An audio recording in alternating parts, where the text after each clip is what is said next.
Bonjour tout le monde et bienvenue sur musculationprise-de-masse.com. Mon nom est Charles et mon autre est Étienne. Mon hôte, non? Mon hôte, qu'on dit? Ben, l'hôte, c'est quelqu'un qui reçoit l'émission, genre. Ah bon? On s'en va voir le dictionnaire et on vous revient. Je suis l'autre hôte. Je m'appelle Étienne.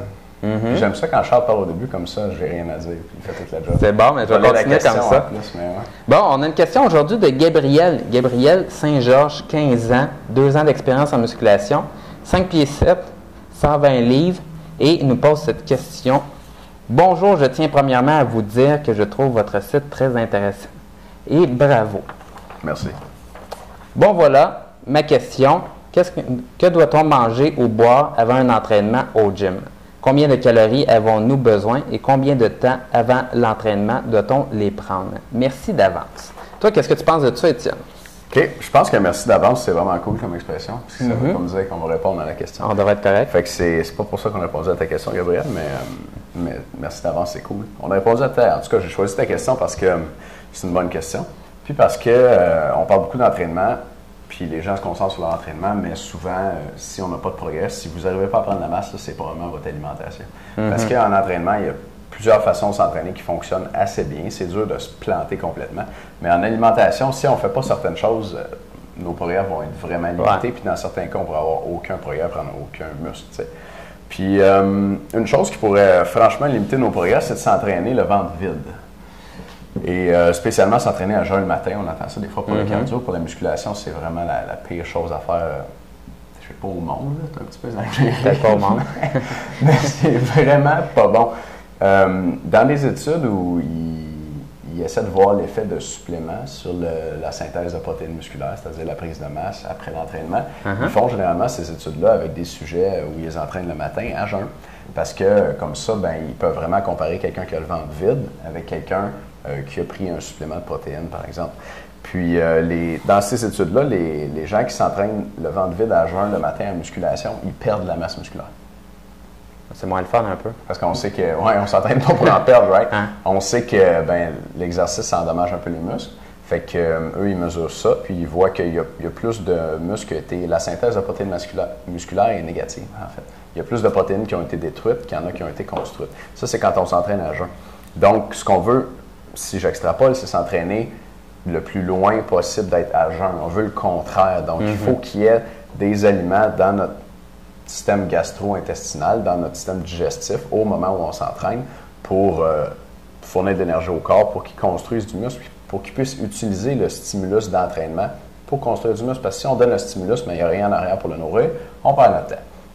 Fait que là, je vais arrêter de tourner en rond pour répondre à ta question.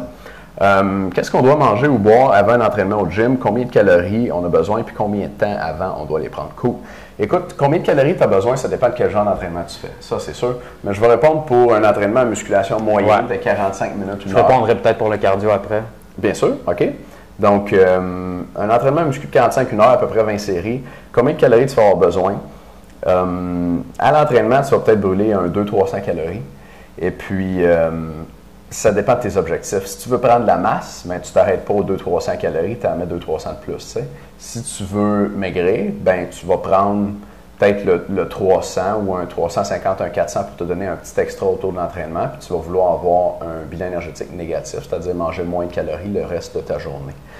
Moi, je vais supposer que tu veux prendre de la masse, Gabriel, parce que tu as 15 ans, 5 pieds 7, 120 livres. Dans ce cas-là, puis moi, j'ai été longtemps dans la situation, puis peut-être encore un petit peu dans ta situation. Moi, je mange le plus que je peux, puis j'ai de la difficulté à prendre de la masse. Fait que toi, je te dirais, mange ou bois le plus que tu peux avant tes entraînements, sans que ça te cause d'inconfort à l'entraînement, sans que tu sentes des gargouilles dans ton estomac ou que tu te sens trop plein pour forcer. Concrètement, là, ça peut ressembler à une collation, genre bar granola, verre de lait, 45 minutes avant ton entraînement, ou ça peut ressembler à, puis là, je dis bar granola, verre de lait, moi t'en donner une autre, là, une pomme avec un yogourt, ou ça peut ressembler à un shake, un 500 ml de lait au chocolat une demi-heure avant, ou un shake de protéines avec du sucre une demi-heure avant, ça fait bien le job aussi.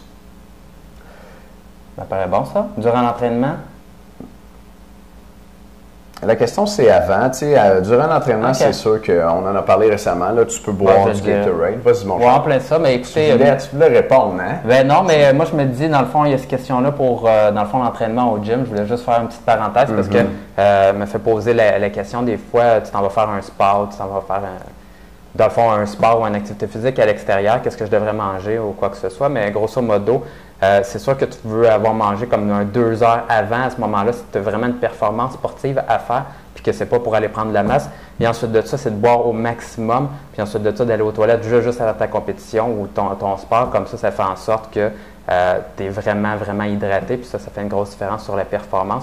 Et une fois que tu arrives comme tel à ton sport, c'est vraiment de boire du Gatorade ou une boisson énergétique similaire. Mais le Gatorade, la raison pour laquelle c'est si bon finalement durant l'entraînement, c'est que ça vient de l'Université de la Floride où les Gators de l'Université de la Floride jouent au football. Puis ce sont à cette université-là, finalement, ils ont trouvé la petite recette magique avec la meilleure absorption de sucre et de sel durant une activité physique. Ils ont appelé ça le Gatorade parce qu'il était à l'Université de Floride où les Gators jouaient. Puis depuis ce temps-là, le Gatorade a été popularisé super gros parce que la concentration de sucre et de sel à l'intérieur de la boisson était la meilleure possible pour l'absorption durant l'activité physique. Très intéressant. Donc, c'est ça. Puis, ce qu'ils se rendent compte avec les recherches aussi, c'est que passé 1 heure, ça vaut vraiment la peine de boire, par exemple, du Gatorade ou une boisson similaire parce que là, tes concentrations de sucre dans ton corps descendent et tu as vraiment une baisse de performance. Et de boire tout court durant